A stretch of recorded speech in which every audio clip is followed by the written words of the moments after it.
Hi everyone, Daniel Linder here. I am the creator of the relationship model of addiction.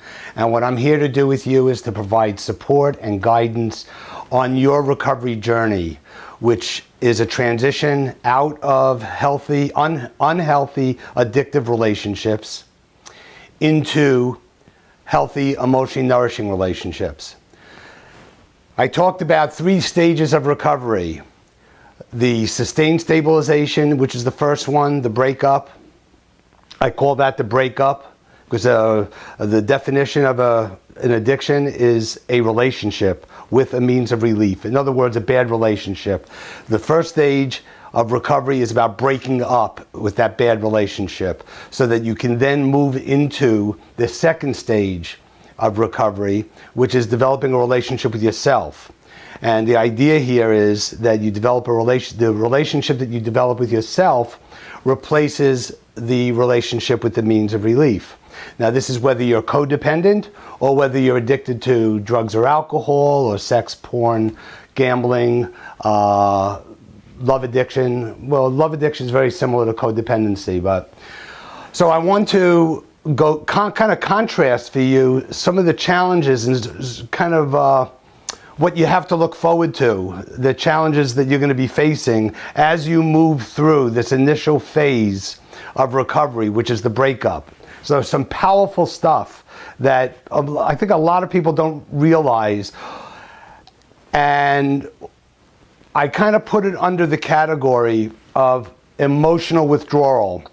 This is a very emotional process, this breakup, and it's one in where you are aware, your self-awareness is heightening, and your attunement to your emotions, your awareness, your awareness of your own experience, of your own feelings is part of the process. So I'm also talking about, when I'm talking about awareness and emotional attunement in this initial phase, I'm also talking about denial, and the denial which keeps you disconnected from yourself and keeps you from being self-aware.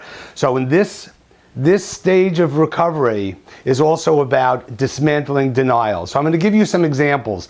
These are some of these examples are situations that I've faced recently that has brought to my attention how incredibly powerful and challenging this is. This transition, moving through this stage into developing a relationship with yourself, and this emotional withdrawal that occurs, and the dismantling of denial that needs to occur.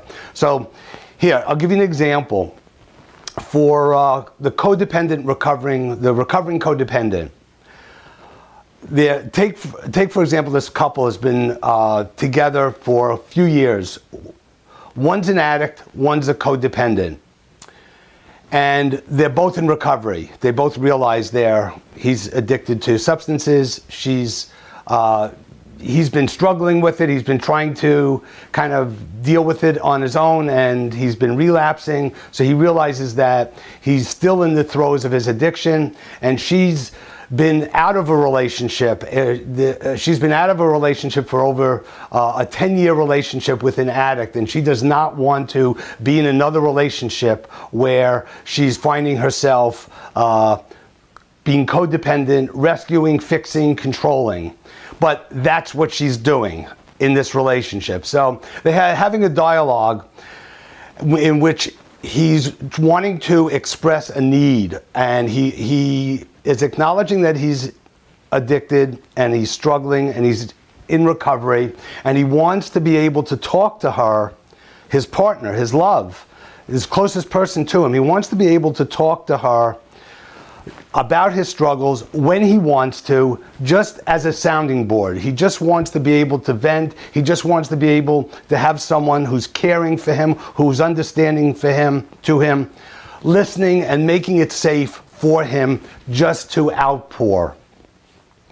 And he also wanted to, this is what he's saying he needed from her, and he's wanting also to be able to not talk or not share or not come out if he doesn't feel like it. So he wants to have total choice and have her there when he begins to open up, wants to have a safe place for her to be listening to.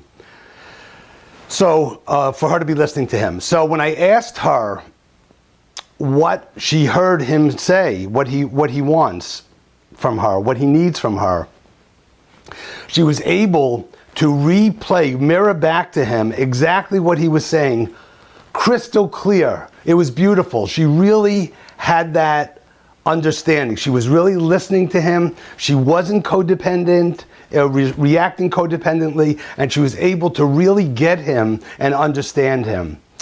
So right at the end of that communication, which I was struck by how much progress they were making, because he was able to express what he was needing and she was able to understand without getting triggered and reacting codependently.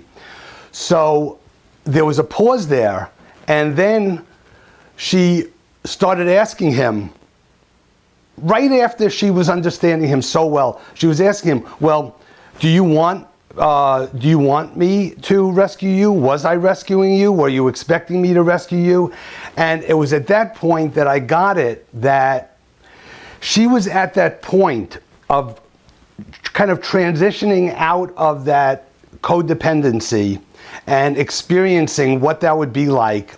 And this is an unconscious process where the understanding and the intimacy and the health of in that moment was just not enough for her to stay with and appreciate and acknowledge. She had to go into the rescuing. She had to kind of throw that in, and she wasn't quite ready to break up, let it go, because as you remember, with addiction and particularly codependency, your well-being and your self-worth are externally based. They're in the hands of the other person. So when she unhooks and is no longer rescuing, no longer controlling, no longer reacting and trying to fix him, there's no source of well-being. There's no source of self-worth. It was totally very a stranger in a strange land. It was just very overwhelming